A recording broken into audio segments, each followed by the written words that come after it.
Ya, tema kita hari ini, bentar ya, saya lagi siapkan rekamannya.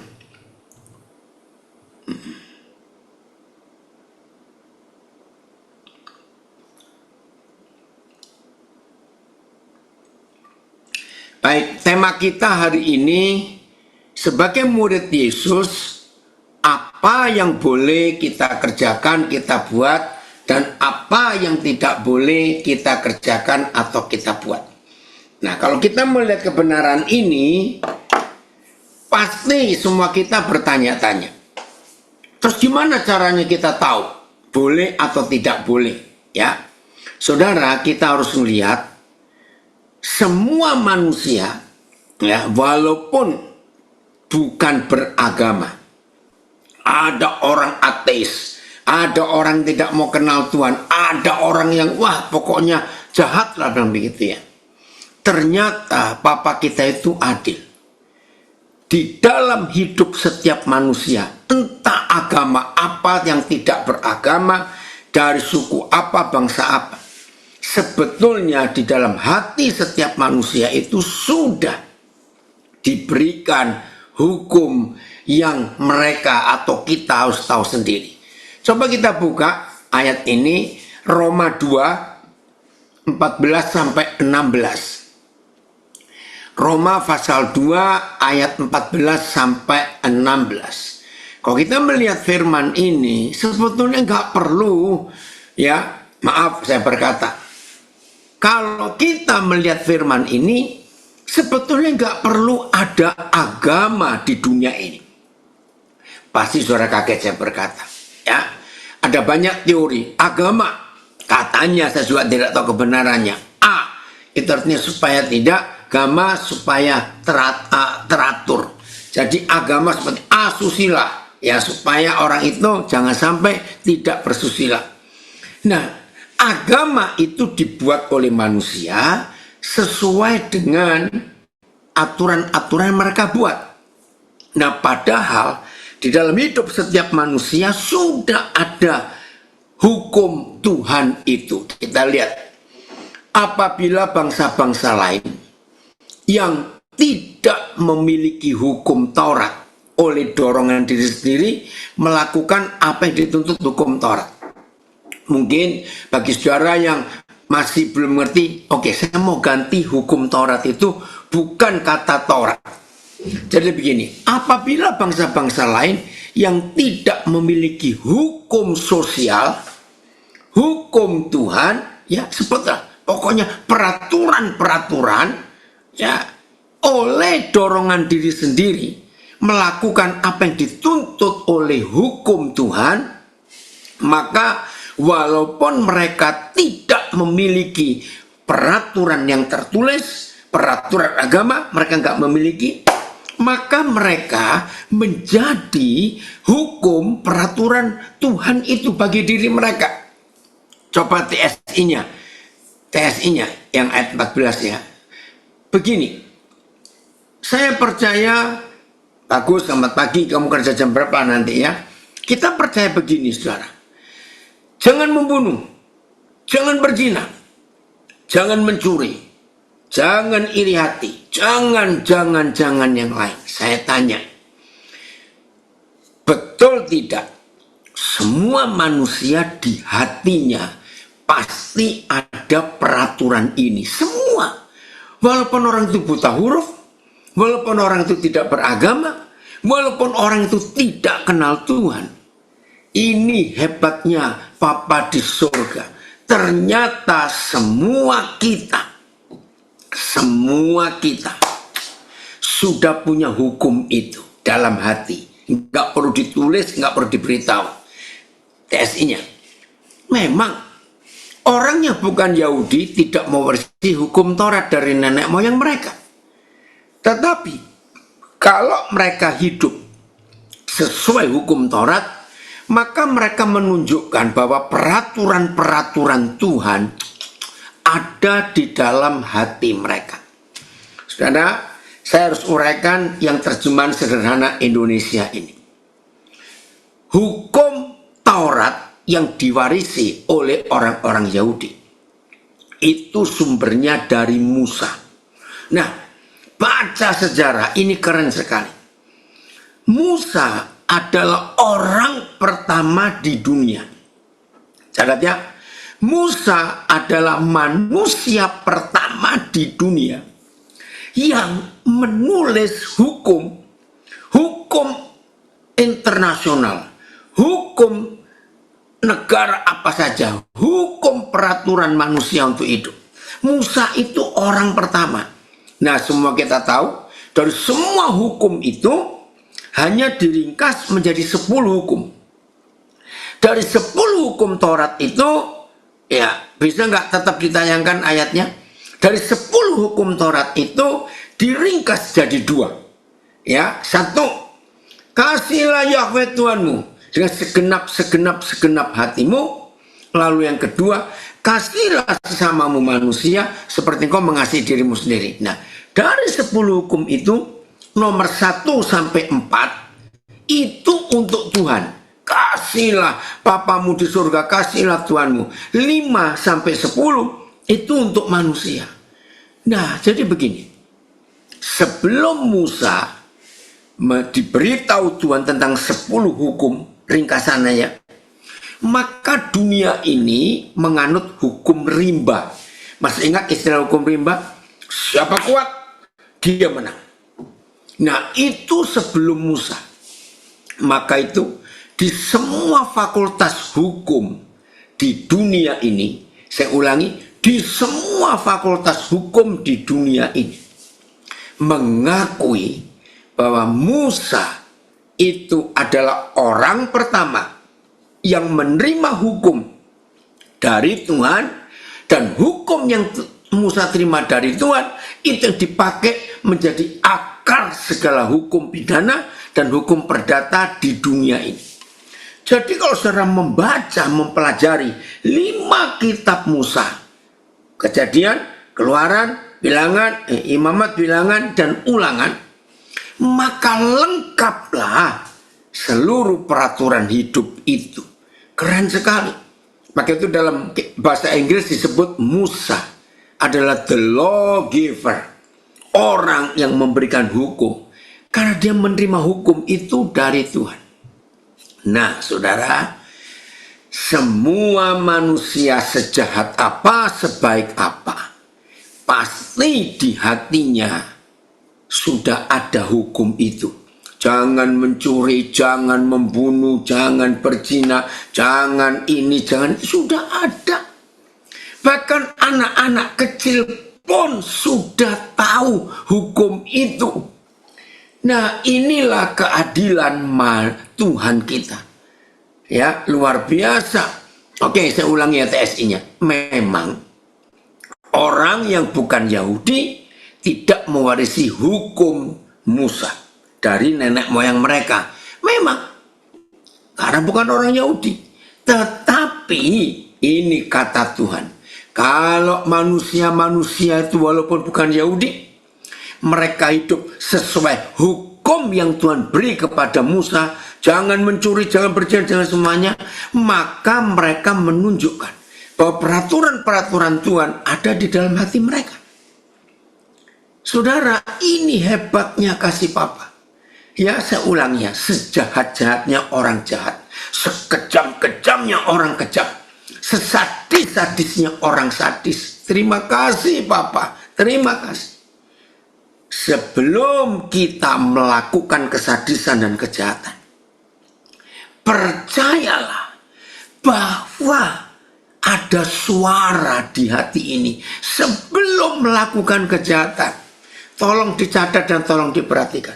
Siapapun kita sebelum melakukan kejahatan, pasti ada suara yang muncul di hati setiap kita. Jangan ya, jangan. Awas. Nah, kalau kita menuruti firman ini, seharusnya nggak perlu kita diberitahu, itu nggak boleh, yang ini boleh. Tidak. Ayat 15. Ayat 15. Kita lihat ayat 15. Sebab, nah ini loh, dengan itu Dengan apa? Dengan mentaati suara yang muncul di hati manusia. Jangan, ini boleh, itu tidak boleh.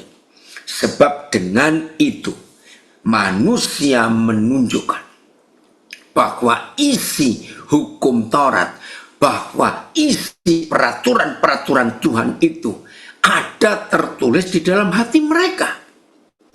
Dan suara hati kita manusia turut bersaksi.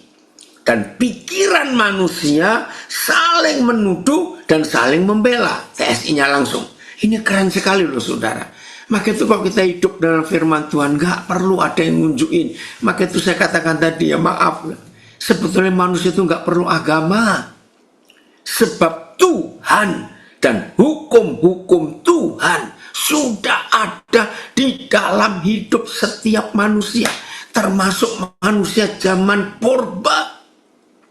Manusia zaman berapa ribu tahun yang lalu nggak perlu agama sebab sudah ada peraturan Tuhan itu.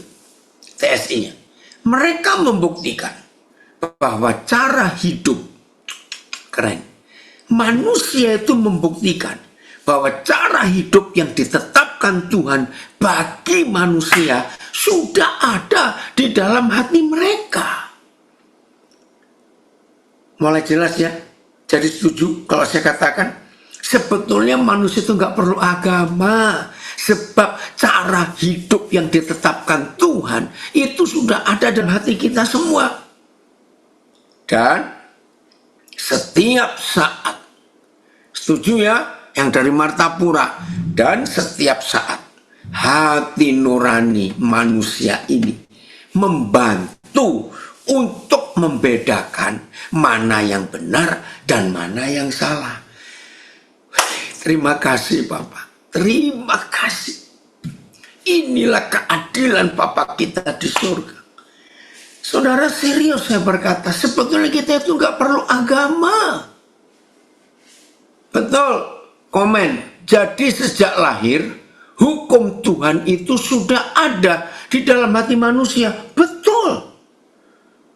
Keren ya firman Tuhan ini.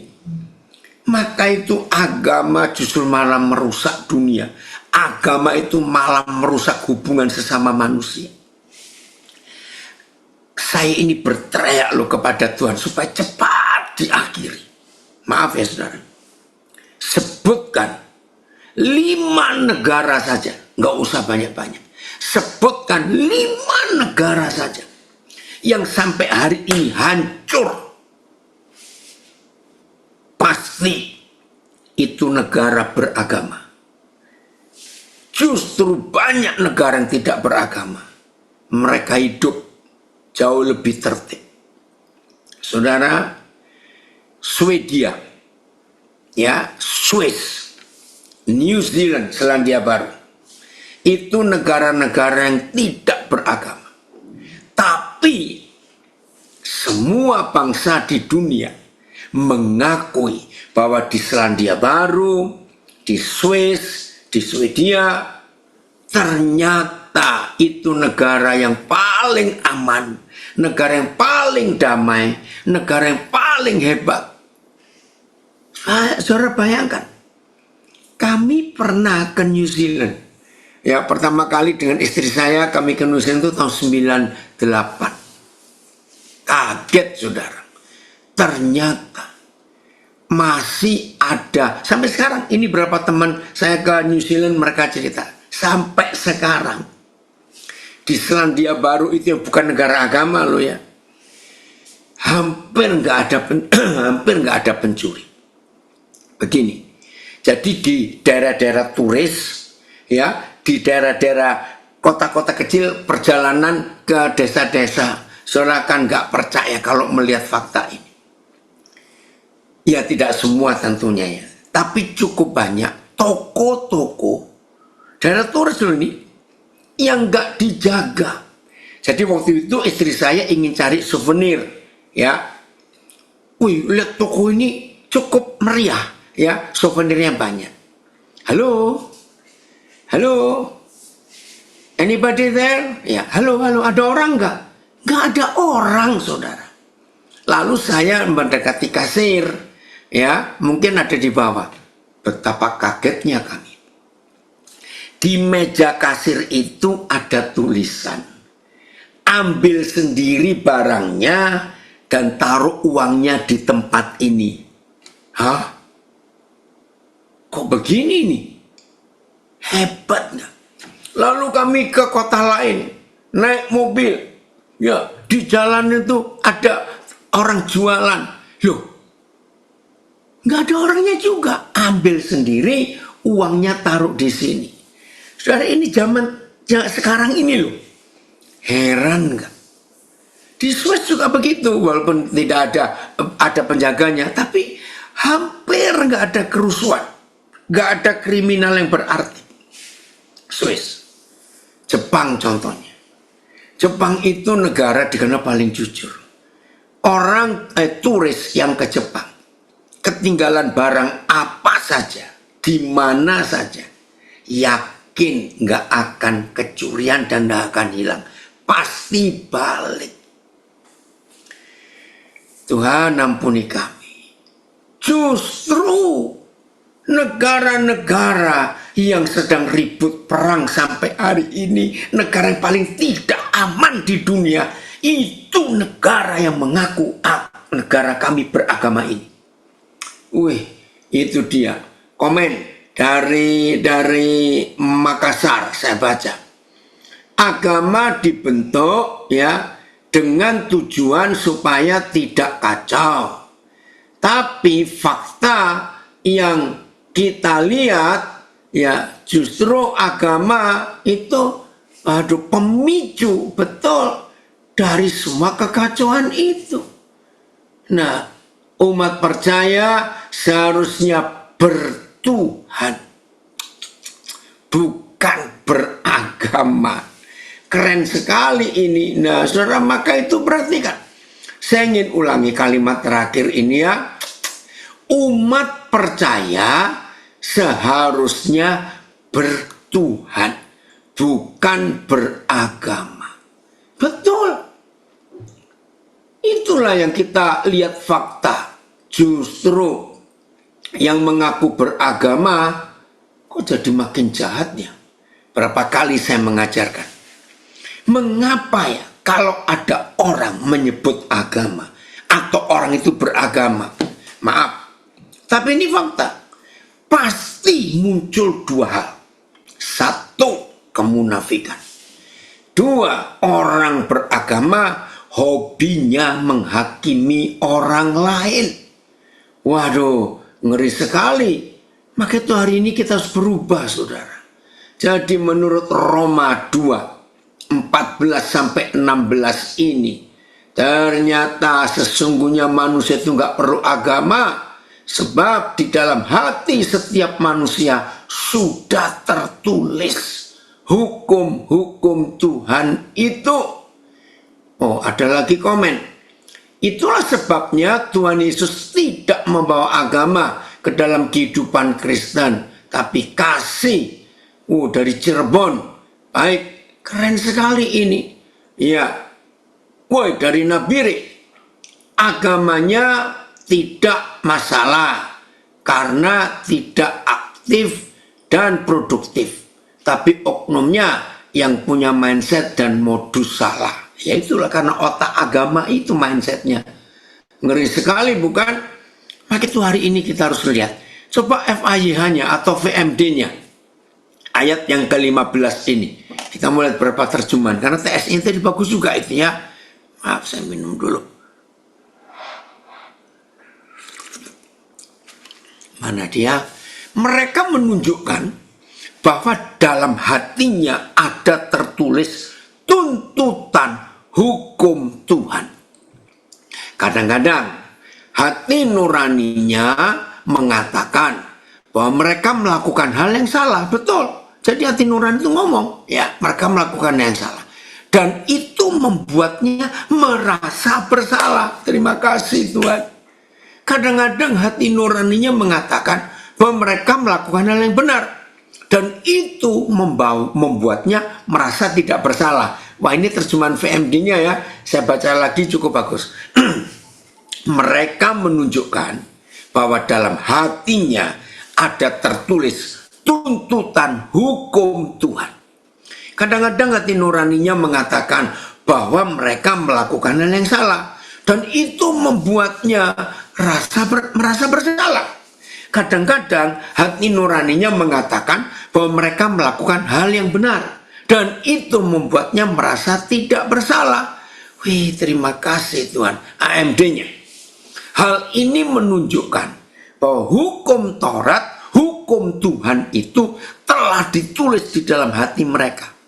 Hati nurani mereka sendiri membuktikan hal itu, dan pikiran-pikiran mereka berkecamuk untuk menyalahkan atau membela mereka.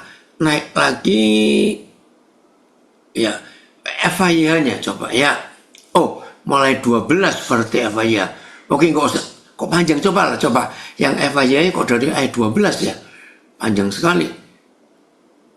Ya, kita coba lihat dulu FIH-nya. 12 ya. Oke. Berarti disatukan ini.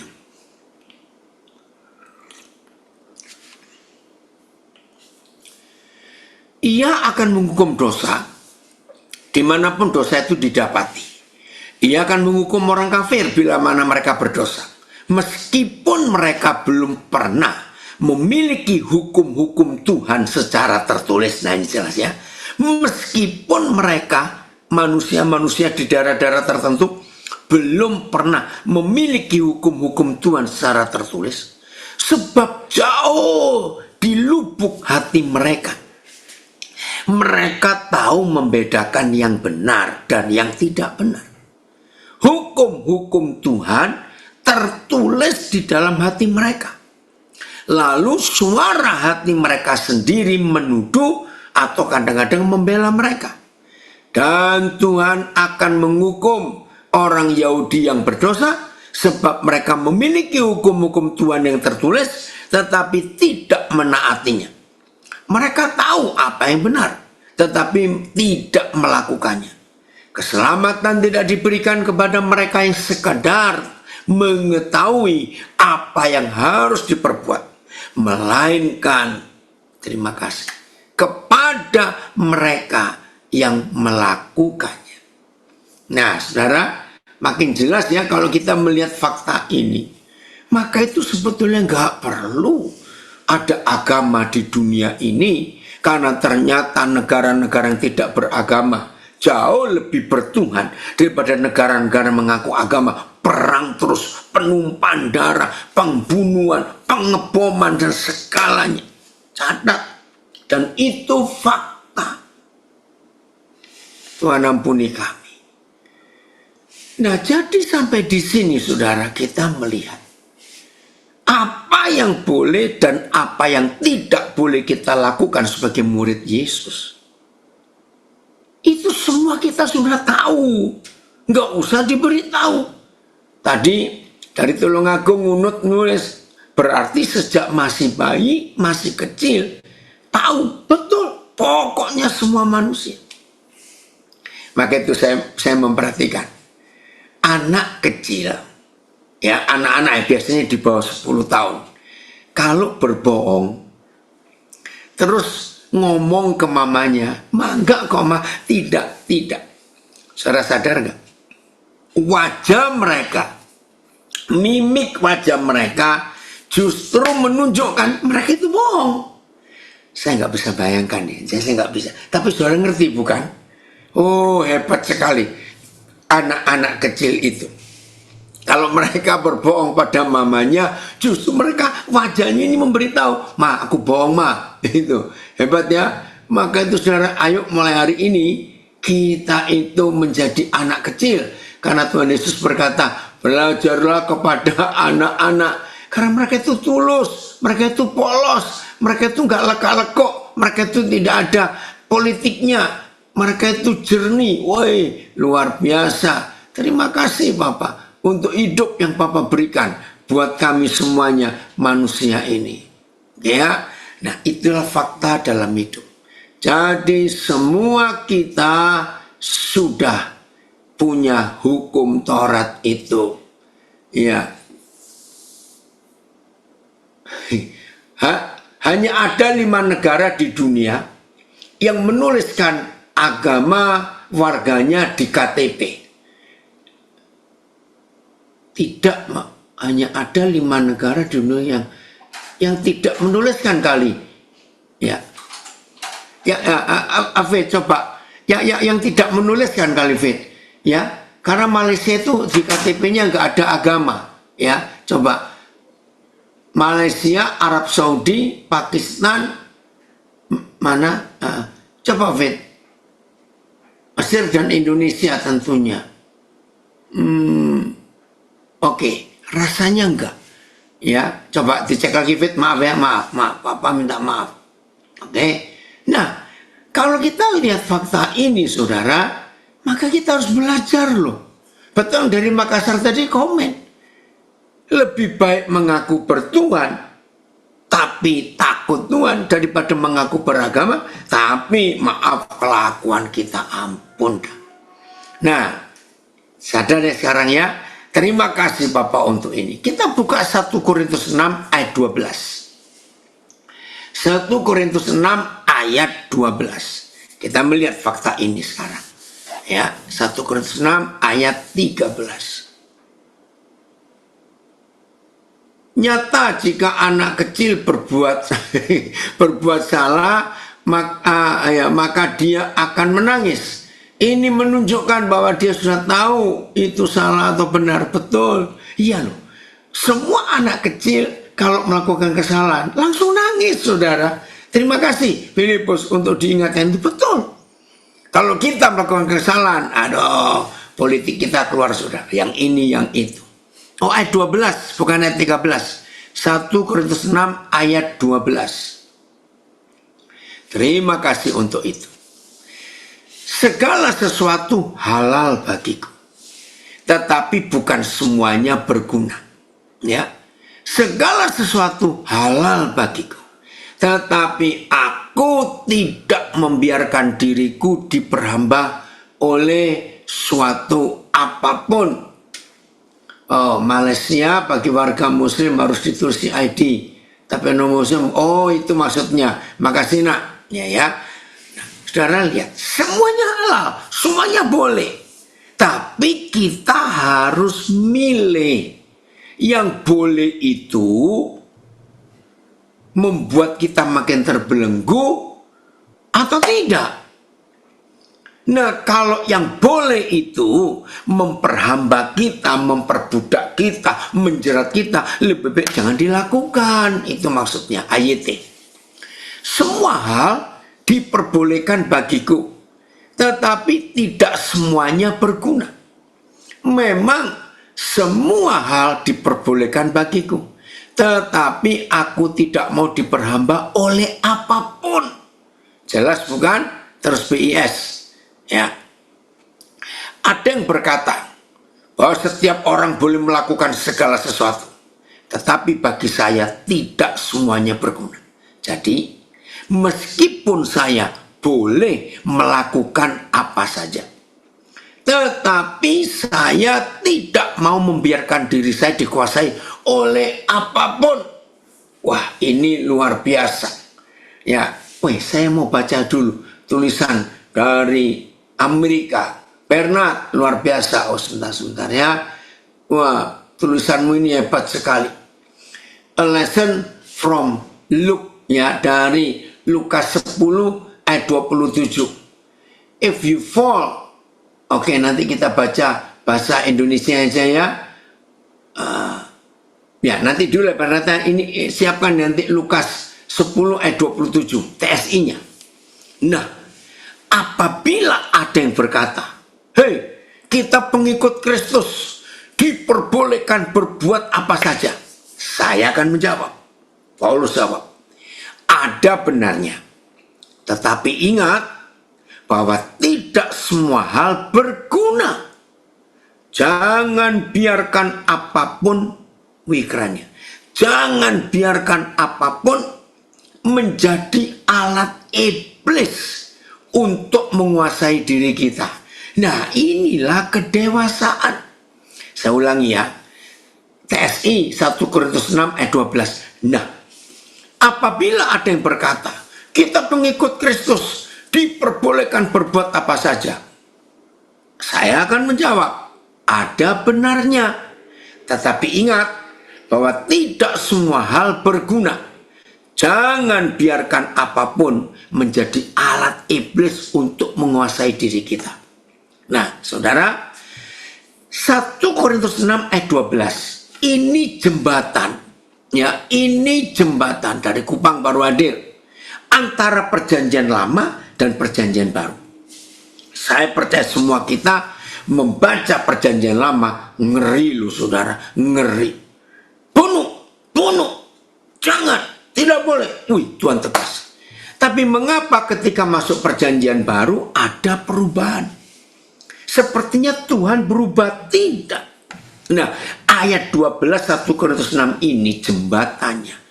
Ternyata saudara, kalau kita sudah dianggap dewasa oleh Tuhan, maka kita sudah bisa memilih sendiri. Masa anak yang sudah umur 16 tahun masih diberitahu, masih dituntun seperti anak yang umur 5 tahun. Awas jangan pegang itu api itu. Aduh, jangan pegang itu strom itu. Jangan pegang itu tajam, itu pisau. Ngerti nggak? Nah, di perjanjian lama, Tuhan itu menganggap Israel dan kita tuh masih bayi. Masih anak kecil. Perlu ada yang nuntun, ada yang memberitahu. Tapi setelah kita dewasa, maka berubah. Itu jembatannya antara perjanjian lama dan perjanjian baru, yaitu 1 Korintus 6 ayat 12. Oke, sekarang kita lihat Lukas 10 ayat 27. Makasih Bernard. Wah, tadi Koden lihat kamu pas mulai ini masih komen di grup Kopia. Nah, ternyata sekarang gabung, puji Tuhan. Lukas 10 ayat 27. Terima kasih Tuhan. Ya. Jawab orang itu, kasihlah Yahweh Tuhanmu dengan segenap hatimu, dan dengan segenap jiwamu, dan dengan segenap kekuatanmu, dan dengan segenap akal budimu, dan kasihlah sesamamu manusia seperti dirimu sendiri. Betul, jadi inilah hukum yang Tuhan tunjukkan kepada kita. Ya, ayo kita lakukan bahwa kasih Tuhan itu tidak membelenggu, kasih Tuhan tidak mengikat. Justru kasih itu membebaskan kita untuk menjadi manusia. Wah, yang merdeka. Nah, tadi awal Pak Filipus berkata, ya memang itu banyak orang yang berkata ya, apalagi orang-orang muda, nggak enak menjadi murid Yesus. Semuanya nggak boleh, ini nggak boleh, ini nggak boleh, itu nggak boleh. Saya beritahu hari ini ya, supaya saudara sadar betul-betul. Coba renungkan, mana yang merdeka, mana menjadi orang bebas, dan mana yang terbelenggu. Contoh, semua dosa itu mengikat, semua dosa itu membelenggu. Buktinya, orang kata kecanduan, ya, itu artinya addictive, artinya hidup tanpa barang itu, orang itu nggak bisa hidup. Semua dosa itu menjerat, semua dosa itu mengikat, semua dosa itu membunuh pada akhirnya. Maaf, nggak mungkin ada orang yang sekali coba narkoba, maaf, pasti keterusan. Nggak ada orang yang pertama coba pornografi, nggak keterusan. Nggak ada orang yang mencoba judi, alkohol, dan jenis-jenis dosa yang lain. Saudara ingat, sekali coba, sulit untuk keluar. Perzinahan juga sama. Nah, apakah itu bebas? Awalnya menyenangkan, betul, Harbin, akhirnya mematikan. Nah, apakah itu bebas? Saudara dan saya yang sudah dimerdekakan oleh kuasa salib Yesus. Justru kita ini orang merdeka. Sebab kita nggak tergantung judi, alkohol, nggak tergantung nikotin, rokok, nggak tergantung narkoba, nggak tergantung apa-apa. Ayo pikir, mana yang merdeka, mana yang bebas. Jangan salah. Jangan salah. Bahwa setan itu merusak hidup kita. Sehingga dia menghancurkan. Maka itu betul kata Tuhan Yesus. Dalam Yohanes 10 ayat 10. Pencuri itu datang hanya untuk mencuri, membunuh, dan membinasakan. Terima kasih Tuhan.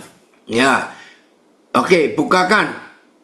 Dari Pak Filipus. 1 Korintus 10, 31, 32. Ayo kita baca ayat ini. 1 Korintus 10, 31, 32. Makasih. Aku menjawab, jika engkau makan, atau jika engkau minum, atau jika engkau melakukan sesuatu yang lain, lakukanlah semuanya itu untuk kemuliaan Tuhan.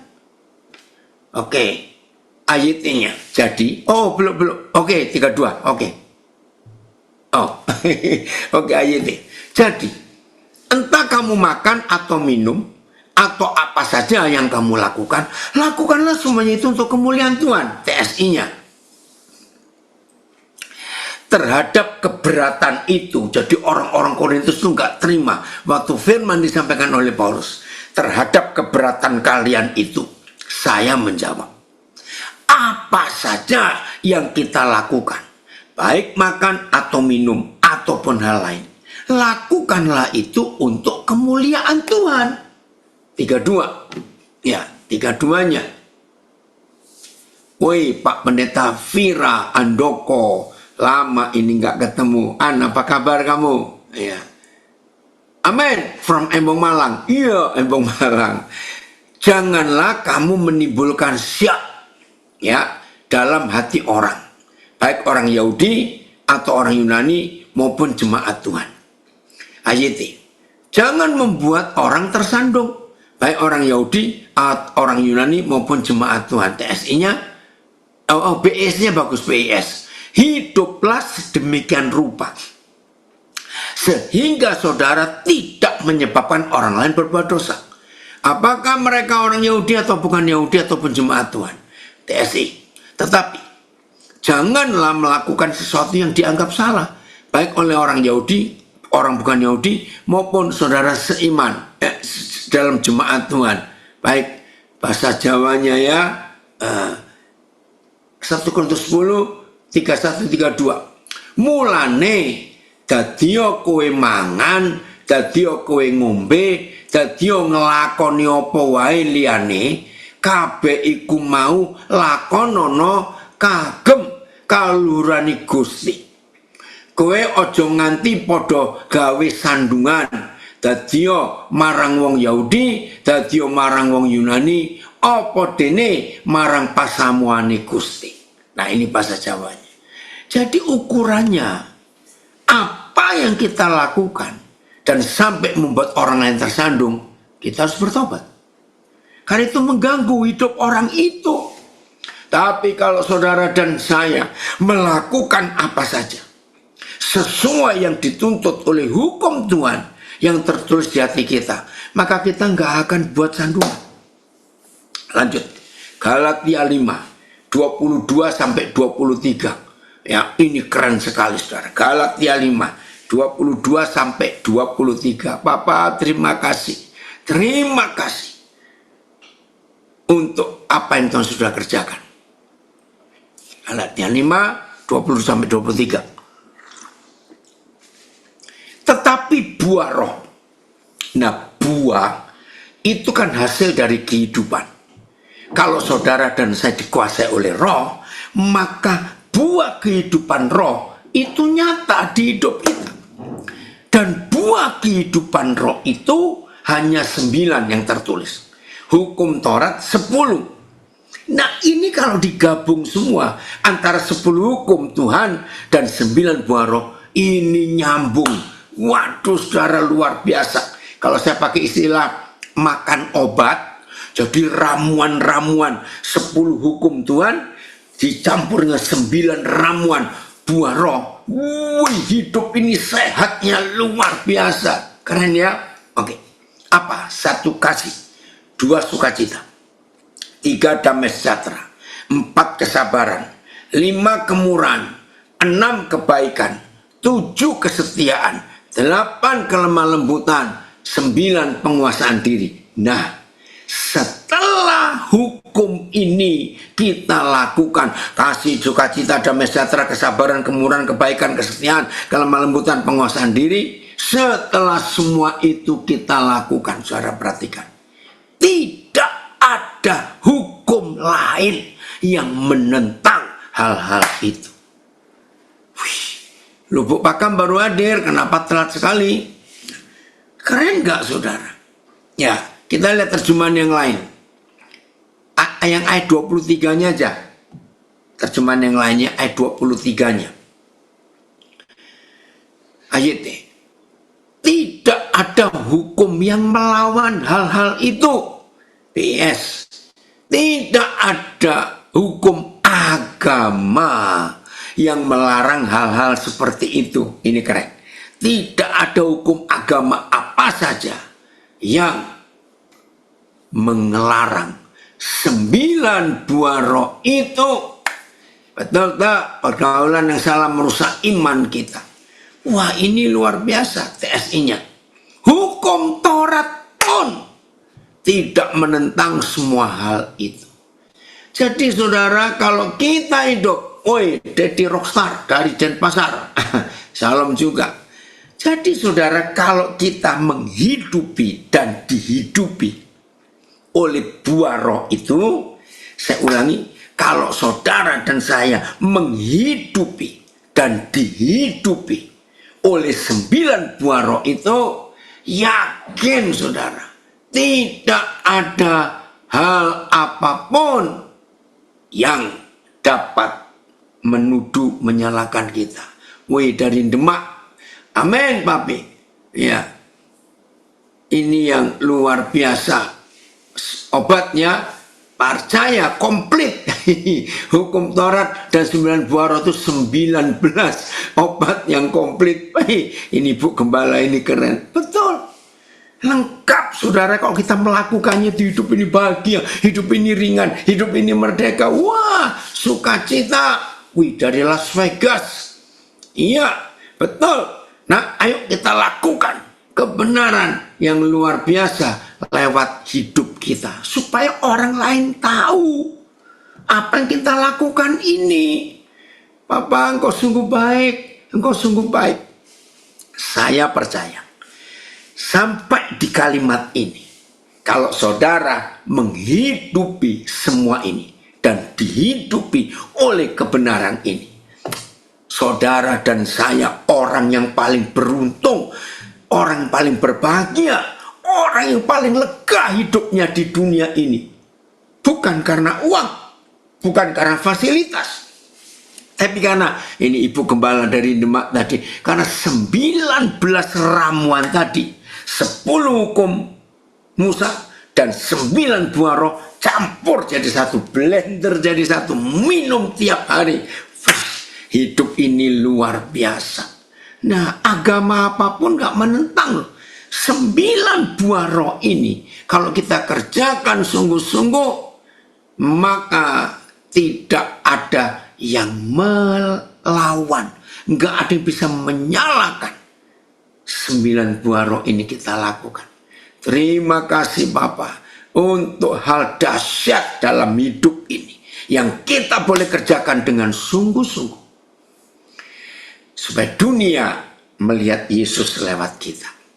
Jadi semua kita, anak-anak saya yang di dalam, yang di luar, semua kita sudah tidak perlu lagi sibuk dengan mana halal, mana haram. Nggak ada lagi. Karena semua kita sudah ada hukum itu. Ya, supaya ada yang tanya ini, bagaimana supaya berbuah maksimal? Gampang, selalu nempel di pokoknya. Coba kita buka, ini pertanyaan bagus. Bagaimana supaya berbuah maksimal?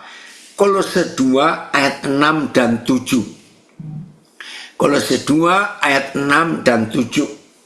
Kita lihatnya. Terima kasih Bapak, engkau sungguh baik.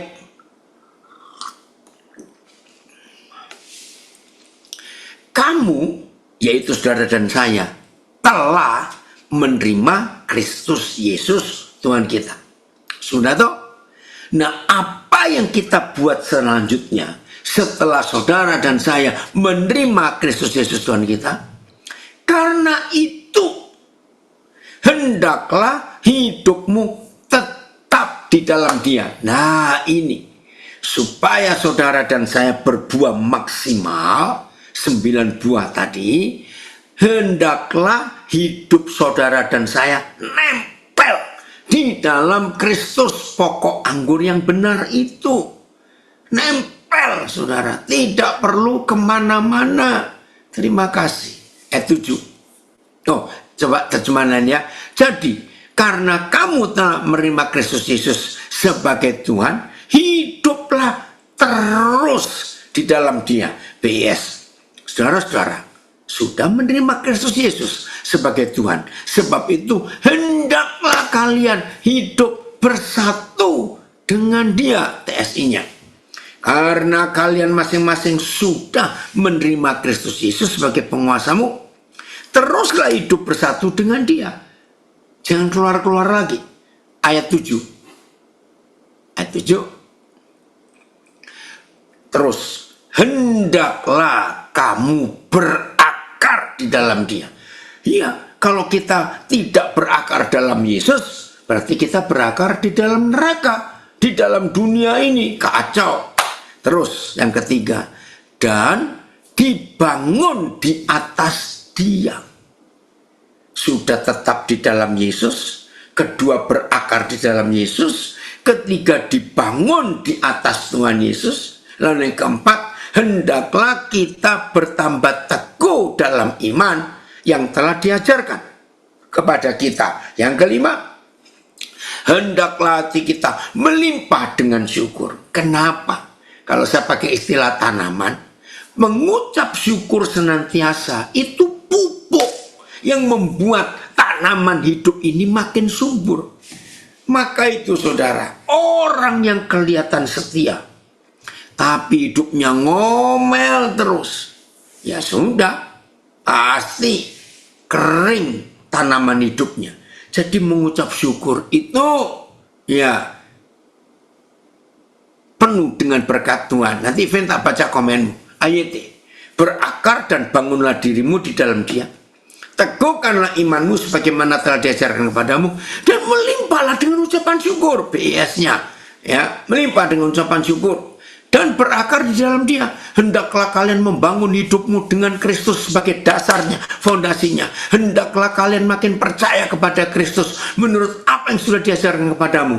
Nah, dan hendaklah hati kita ini meluap-luap dengan ucapan terima kasih. TSI-nya. Jadikanlah Yesus dasar hidupmu seperti pohon berakar kuat di dalam tanah. Teruslah percaya penuh kepadanya tanpa goyah seperti yang diajarkan kepada kalian. TSI-nya ya.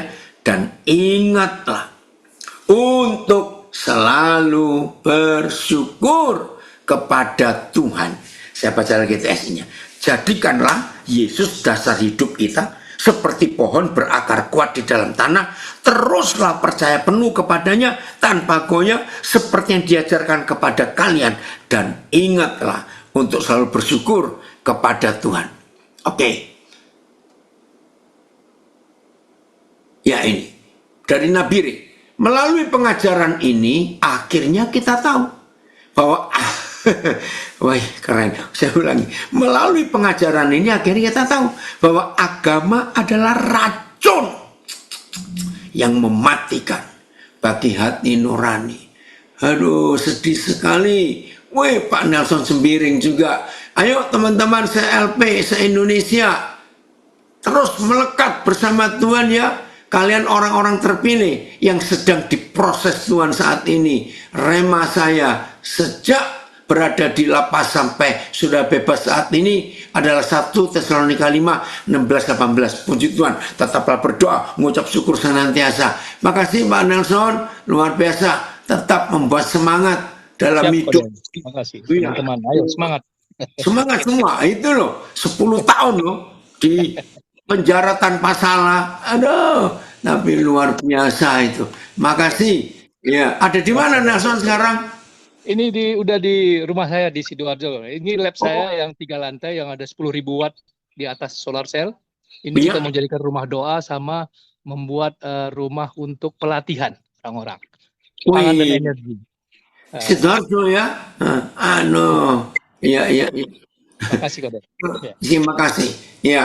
Nah ini dari Nabi rekomen lagi. Agama dengan segala aturan dan ancamannya, memang agama itu penuh ancaman, justru mendistorsi suara hati. Betul, saya ulangi ya. Agama dengan semua peraturan dan ancamannya justru mendistorsi, mengacaukan ya suara hati. Setiap kita mau melakukan suara hati pasti terbentur dengan aturan agama. Betul. Ya. Jadi jangan kita mau dikalahkan oleh apapun juga dalam kehidupan ini. Ayo kita mengucap syukur senantiasa. Karena apa?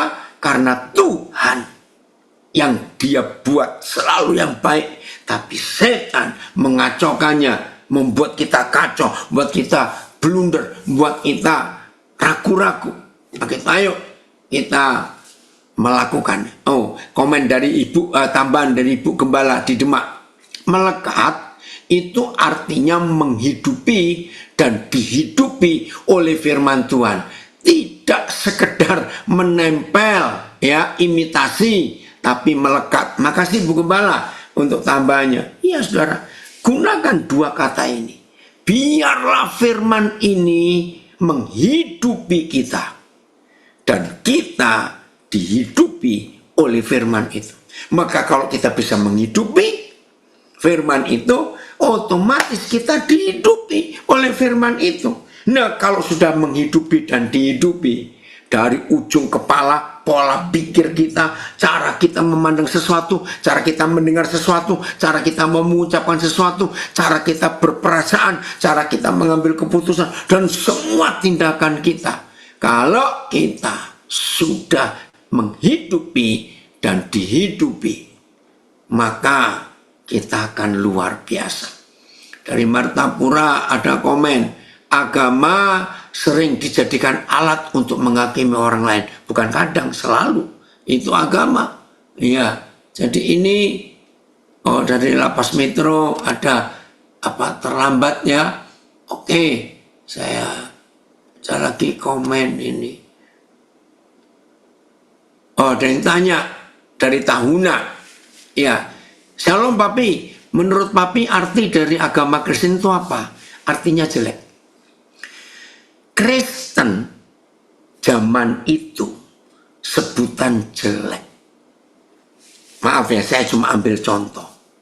Saudara lihat 6 bulan terakhir ini ada istilah-istilah yang kurang baik, yang tadinya baik. Maaf ya, contohnya sekarang kalau kita mendengar kata Habib, mendengar kata Ba'alawi, sudah langsung kesannya itu jelek. Nah, kata Kristen zaman itu artinya jelek. Tolong catat yang belum tahu. Maka itu jangan bangga kalau kita disebut orang Kristen, karena Kristen itu jelek. Maka itu Tuhan Yesus tidak pernah mendirikan agama Kristen.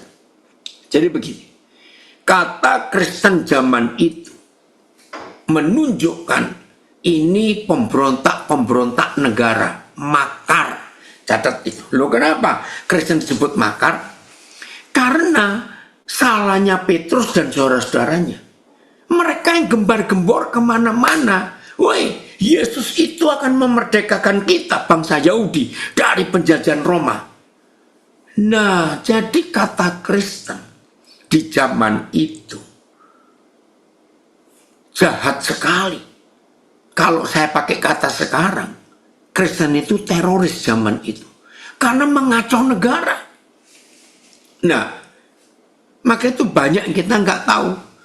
Sepertinya bangga di dalam Kisah Rasul yang 28 pasal. Itu hanya satu kali muncul kata Kristen. Itu pun dari mulut tentara-tentara Romawi. Hei, itu loh pemberontak-pemberontak itu loh orang Kristen itu yang mau merubah pemerintahan kita menjadi pemerintahan Yahudi. Jadi jelek kata Kristen itu.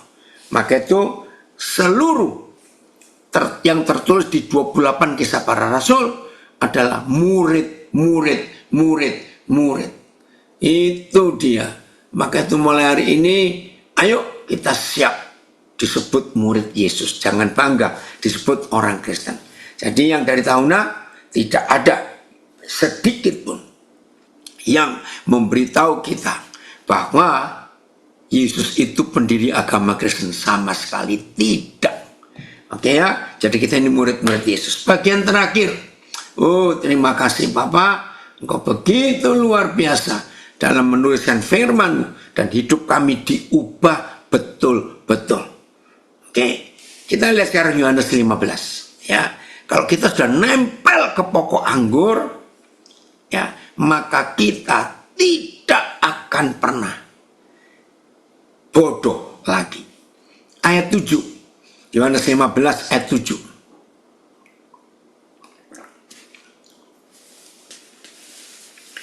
Haleluya. Ingat tadi Ibu Gembala dari Demak sudah nulis melekat itu sama dengan menghidupi dan dihidupi oleh firman Tuhan. Tidak sekedar nempel, imitasi, ya, tapi melekat. Oke. Jikalau saudara dan saya tetap tinggal di dalam aku, Tuhan Yesus, dan firman-Ku tinggal di dalam kamu, mintalah apa saja yang kamu kehendaki, dan kamu akan menerimanya. Saudara, banyak orang masih salah ngerti dengan Yohanes 15 ayat 7. Boleh minta apa saja, kita akan menerima. Tunggu dulu. Persyaratannya dua ini penuhi. Ini yang saya katakan berulang-ulang, bahwa saudara dan saya menghidupi firman dan dihidupi oleh firman. Maaf ya, saya ulangi. Inilah arti bahwa kita menghidupi firman dan dihidupi oleh firman. Setelah kita menghidupi firman dan dihidupi oleh firman, mintalah apa saja yang kita kehendaki dan kita akan menerimanya. Kok bisa? Nah, begini. Kalau firman sudah menghidupi kita, berarti seluruh pola pikir kita, berarti semua perasaan kita, berarti semua yang ada di badan hidup kita, roh, jiwa, tubuh kita, itu dikuasai mutlak oleh firman. Kalau saudara dan saya sudah dikuasai mutlak oleh firman, yakin nggak ada yang aneh-aneh kita lakukan dalam hidup. Dan tidak perlu kita diberitahu mana yang halal, mana yang haram. Kalau firman itu menguasai kita, BIS-nya, ayatnya, Filipus Yohanes 15 ayat 7, ini dahsyat sekali saudara. Terima kasih. Oh ya, masih lanjut dari tahun. Nah, berarti orang Kristen pada zaman itu dianggap pemberontak. Betul. Dasarnya dari mana mereka dianggap pemberontak? Ya karena mereka itu ingin lepas dari pemerintahan pemerintahan Romawi. Itu dasarnya. Masih ingat ketika Pilatus diminta oleh orang-orang itu menuliskan sesuatu nama di kepala salib itu, disebut inilah Yesus orang Nazaret, raja orang Yahudi. Nah itu dasarnya ya. Yang tanya dari mana ini, kok nggak ada. Saudara tahu nggak? Di zaman Romawi, semua orang yang dihukum mati dengan salib, ada sekelompok orang yang memberi nama, dan semua nama yang dipasang di kepala salib itu 100% adalah ejekan, bullying, perundungan, nama-nama yang jelek dituliskan di situ. Karena memang itu penjahat. Nah, di salib Yesus ditulis ejekan fatal. Yesus orang Nazaret, raja orang Yahudi. Itu pemberontakan. Jadi yang salah Petrus dengan saudara-saudaranya. Mengapa mereka berteriak-teriak? Kita mau merdeka dari Romawi. Nah, itu kacau. Maka itu setelah Yesus mati kan mereka kecewa. Petrus kecewa. Dua murid kembali ke Emmaus. Karena mereka berpikir, ya mati yang membebaskan kita. Jadi itu jawabannya. Ayat Yohanes 15 ayat 7. Jika kamu tetap tinggal di dalam aku, dan perkataanku, kata Yesus, tinggal di dalam kamu, mintalah apa saja yang kamu inginkan, dan itu akan dikabulkan bagimu. Haleluya. Jangan cuma diambil, dicomot kalimat terakhir, janji minta apa saja. Tunggu dulu. Kalau saudara dan saya tetap tinggal di dalam Yesus dan firman-Nya di dalam kita, berarti seluruh pola pikir kita, semua keinginan kita, semua hanya Yesus. BIS. Apabila kalian tetap bersatu dengan aku dan ajaranku tinggal di dalam hatimu, jangan mencuri, jangan membunuh, jangan berzina, jangan iri hati, jangan ini, jangan itu, hormati orang tuamu, semuanya ada, ditambah 9 buah roh tadi.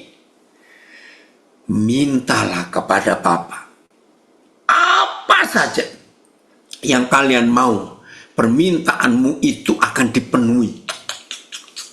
Karena orang yang tinggal di dalam Yesus dan orang yang firman Yesus tinggal dalam orang itu, pola pikirnya beda. Oh, dari Pontianak ada komen, agama adalah cara manusia untuk menutupi kesalahan di hadapan Tuhan. Seperti manusia pertama yang membuat cawat. Saat itu saat tahu mereka telanjang. Betul. Makasih Kardoko. TSI. Kalau kamu tetap hidup bersatu dengan aku dan ajaranku hidup di dalam hatimu, kamu boleh minta apa saja yang kamu perlukan, maka hal itu akan diberikan kepadamu. Luar biasa. Terima kasih. Woi, hebat. Dari New Jersey, Pak Bernard ngomong lagi. Agama itu adalah institusi ritual dan hukum rohani.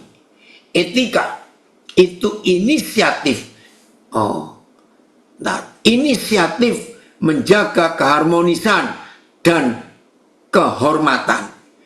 3. Moral, institusi tentang yang benar dan yang tidak benar. Jadi agama, etika, dan moral itu berbeda dan berdiri sendiri dalam fungsi edukasi dan implementasi. Agama bersifat mengatur, etika bersifat menabur, moral bersifat mengukur. Wih, keren sekali tulisan ini. Coba Filipus fotokan dari Instagram lalu share ya, bagus.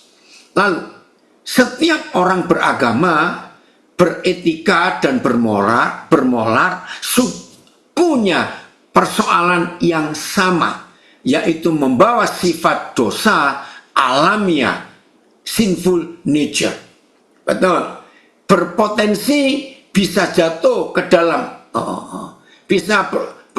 berpotensi bisa jatuh ke lubang kesalahan, kebodohan, kekejaman, ngeri ya, kekilafan, kemunafikan, dan kejahatan. Hebat. Sebagai institusi, inisiatif dan intuisi, ketiganya tetap membawa persoalan yang sama, yaitu pedoman yang sama, yaitu firman Tuhan. Filipus tolong ya, terima kasih loh Bernard, ini tulisan bagus sekali. Ya memang Pak Bernard ini orang hebat. Saya mesti foto dulu ini. Saya foto dulu ya, tulisan yang bagus sekali. Supaya bisa tersimpan baik. Ya, bentar ya. Oke. Tunggu.